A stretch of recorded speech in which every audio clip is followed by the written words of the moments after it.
एक आदमी अपने फोन से खेलते हुए अचानक एक अजीब बात पर अटक गया। उसे सड़क से मिला एक फोन, चाहे कितनी भी कोशिश करे उसका पासवर्ड वो सही नहीं कर पा रहा। गुस्से में उसने फोन का बैक कवर खोल दिया, स्क्रू खोले और पूरा फोन खोलकर स्क्रीन और कैमरा तक बदल डाला। फिर कंप्यूटर से कनेक्ट करके उसमें एक ट्रोजन डाल दिया। उसके बाद उसी मॉडल का दूसरा फोन लिया और उसमें सब डेटा कॉपी कर दिया। अब जब असली मालिक का कॉल आया तो उसने वॉइस चेंजर लगाकर अपनी आवाज को मासूम लड़की बना दिया और बोला कि फोन गलती से टूट गया है, पर मैंने रिपेयर करवा दिया है। ये रहा एड्रेस। लड़की को कुछ शक ही नहीं हुआ और वो वहाँ आ गई। उसे रिपेयर स्लिप पर पासवर्ड भी लिखना पड़ा। बस यहीं से उसका असली डरावना सफर शुरू हो गया। लड़की को तो लगा फोन बिल्कुल नया जैसा ठीक हो गया है, पर अब उसका हर मूव, हर चैट, हर फोटो उस आदमी की नजर में था। कैमरा तक को वो रिमोट से घुमा सकता था। रात को फोन अपने आप ऑन हो जाता और उसकी पूरी जिंदगी मॉनिटर हो रही थी। आदमी धीरे धीरे उसके नजदीक भी आने लगा। उसके कैफे में ग्राहक बनकर बार बार आने लगा और दोस्ती गांठ ली। वो लड़की को पसंद आने वाले गेम खेलता था ताकि और क्लोज दिखे। इस तरह से वो उसकी रियल और वर्चुअल लाइफ दोनों कंट्रोल कर रहा था। लड़की को क्या पता था कि उसके बैंक पासवर्ड से लेकर मेट्रो रूट तक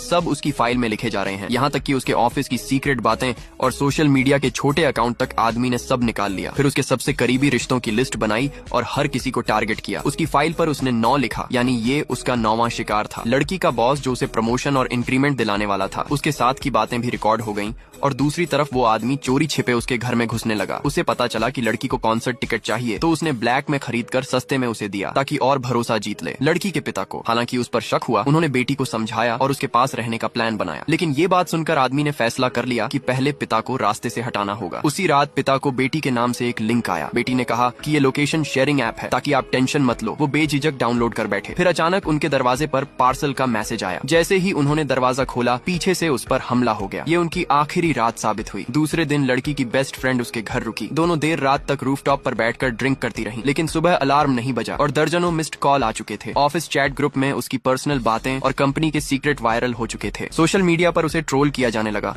और बॉस ने भी निकाल दिया। अब वो अकेली पड़ गई। पुलिस तक गई, लेकिन सबूत उसी के फोन से थे, इसलिए केस नहीं बना। दोस्त के साथ लौटते समय पिता का मैसेज आया कि कैफे बंद है। दोनों सीधा वहाँ पहुँचे। तभी वही आदमी वहाँ पहुँच गया। उसने फोन चेक करने का बहाना किया और बोला कि इसमें ट्रोजन है। लड़की ने कहा, मैंने तो कुछ भी इंस्टॉल नहीं किया। फिर ये वायरस आखिर कब डाला गया? आदमी चुप हो गया और बाहर निकल गया।